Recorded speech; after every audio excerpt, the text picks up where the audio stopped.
alim, nabi, rasul, kenapa mereka minta hidayah? Kalau yang jahil sudah, yang baru separuh ilmu sudah, yang sudah berilmu tidak beramal sudah, yang meyakini yang batil sudah. Sekarang kita tanya, kenapa nabi tetap minta hidayah? Kalau 4 tadi menceritakan tentang diri kita, tapi kalau kemudian yang kelima, kenapa nabi dan orang-orang soleh yang mengikuti jalan para nabi, yaitu para sahabat, para tabi'in, dan kita yang berusaha untuk mengikuti mereka, ridwanullah alaihim, kenapa kita masih tetap minta hidayah? Karena belum tentu apa yang antum dapatkan kalau sudah benar itu menjamin antum itu meninggal dalam keadaan itu. Kita apa pernah menjamin bahwasanya kita akan mati husnul khatimah dalam keadaan iman? Siapa yang menggaransi iman kita? Tidak ada. Minta hidayah supaya Allah itu memberikan istiqomah setelah kita dapat ilmu yang benar. Bukankah Allah menunjukkan lembaran-lembaran kehidupan sejarah, banyak orang yang mereka itu bertabur iman di awal kehidupan tetapi mereka matinya murtad. Bal'am bin Ba'ura, apa kurangnya Bal'am bin Ba'ura? Hidup pada zaman Nabi Musa, di mana doanya dikabulkan oleh Allah setiap waktu-waktu yang sempit dan terdesak. Sampai Malik bin Dinar berkata, karena mujabud da'wah fi syada'id. Kalau sudah bicara tentang Bal'am bin Ba'ura, Masya Allah, doanya selalu dikabulkan oleh Allah dalam keadaan genting. Kata Malik bin Dinar rahimahullahu ta'ala ketika menafsirkan surat Al-A'raf 175, tapi matinya murtad. Rajal Unfuah, sahabat Nabi, dipuji oleh Abu Bakar, dipilih oleh Abu Bakar untuk menjadi delegasi sunnah, mendakwahkan kepada Musailamatul Kadzdzab, matinya beriman, murtad.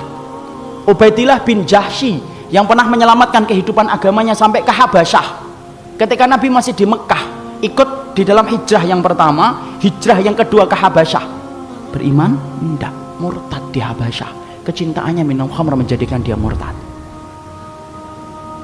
Seorang muadzin yang diceritakan oleh Imam Qurtubi, murtad ketika kemudian tergiur dengan pesona seorang wanita yang dia lihat ketika adzan di tempat yang tinggi.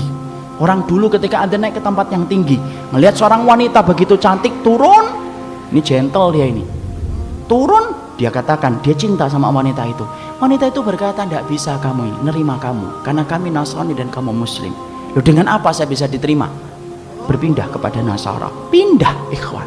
Murtad, meninggalnya di hari dia meninggal dunia, akan mencampuri istrinya, naik ke atap, kemudian jatuh, belum sempat mencampuri wanita yang menjadikan dia murtad. Siapa yang menjamin? Ini yang kemudian kita khawatirkan. Minta terus hidayah. Kenapa kita minta hidayah walaupun kita itu sudah memelihara jenggot, sudah kemudian ngaji, istri kita sudah kemudian berhijab yang syar'i, kegiatan kita sering datang ke kajian ilmu, bertemunya kita dengan orang yang solih, terus kita menjaga hangatnya iman. Tapi kenapa kita tetap minta hidayah walaupun ikhtiar sudah kita lakukan? Karena tidak ada yang menjamin antum akan masuk surga kecuali Allah.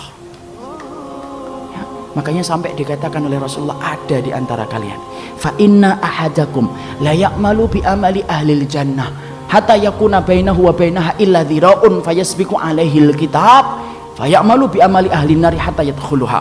Makanya sampai Nabi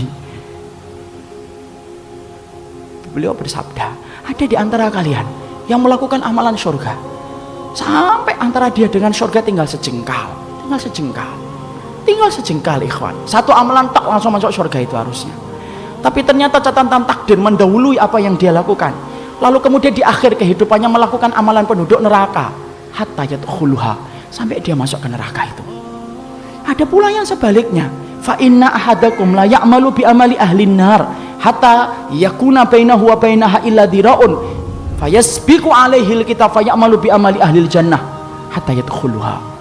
Nabi kemudian berkata sebaliknya, ada pula di antara kalian yang melakukan amalan penduduk neraka, terus sampai antara dia dengan neraka tinggal sejengkal tak, kata Nabi. Tetapi catatan takdir mendahului apa yang dia lakukan. Dia melakukan amalan penduduk surga sebelum meninggal dunia, lalu kemudian Allah masukkan ia ke dalam surga. Antum tahu Usairim bin Abdul Ashhal? Usairim bin Abdul Ashhal, seseorang sahabat yang dikatakan oleh Nabi sebagai penduduk surga, tapi keningnya tidak pernah dipakai untuk bersujud kepada Robnya. Karena apa? Masuk Islamnya belum ada 24 jam. Ketika dia masuk Islam mengucapkan syahadat, dia bertanya, sholat? Belum waktunya sholat. Apa yang saya lakukan? Ayo berjuang bersama Rasulullah. Berjuang bersama Rasulullah SAW dan para sahabat. Ketika kemudian dalam peperangan tersebut Allah takdirkan dia meninggal dunia. Ketika meninggal dunia, Maka rame para sahabat membicarakan tentang Utsairim bin Abdul Asyhal, sampai Abu Hurairah berkata, inilah penduduk surga yang belum pernah menempelkan keningnya untuk mencium bumi bersujud kepada Allah. Itulah Utsairim bin Abdul Asyhal. Siapa yang jamin, ikhwan? Jangan sombong kalau kita hari ini sudah ngikut ngitibak. Jangan sombong ketika kita hari ini sudah ngaji. Belum tentu itu akan menjadi jaminan bahwasanya itu menjadi keimanan kita ketika meninggal dunia. Jangan magrur. Apa itu magrur? Tertipu dengan amalan kita, merasa bahwasanya amalan kita itu akan pasti menjadikan kita masuk surga. Siapa yang jamin? Minta hidayah kepada Allah supaya kemudian kita diberikan oleh Allah. Kalau antum betul-betul orang yang solih, supaya hidayah yang antum minta menjadikan antum diberikan istiqomah sampai antum meninggal dunia. Itu yang kita minta kepada Allah. Inilah pentingnya hidayah. Makanya di dalam kehidupan kita sampai Allah terangkan doa yang pertama bukan doa meminta ampunan. Doa yang pertama bukan meminta surga. Doa yang pertama di dalam Al-Quran bukan meminta perlindungan dari neraka. Tapi doa yang pertama, ikhwan, antum sebagai hambanya Allah diajarin oleh Allah. Kita diajarin oleh Allah minta hidayah. Karena kalau antum sudah dapat hidayah, antum diampuni oleh Allah. Kalau antum sudah dapat hidayah, antum dimasukkan surga oleh Allah. Kalau antum minta hidayah, antum akan dijaga dari api neraka. Dan itu didahului dengan hidayah.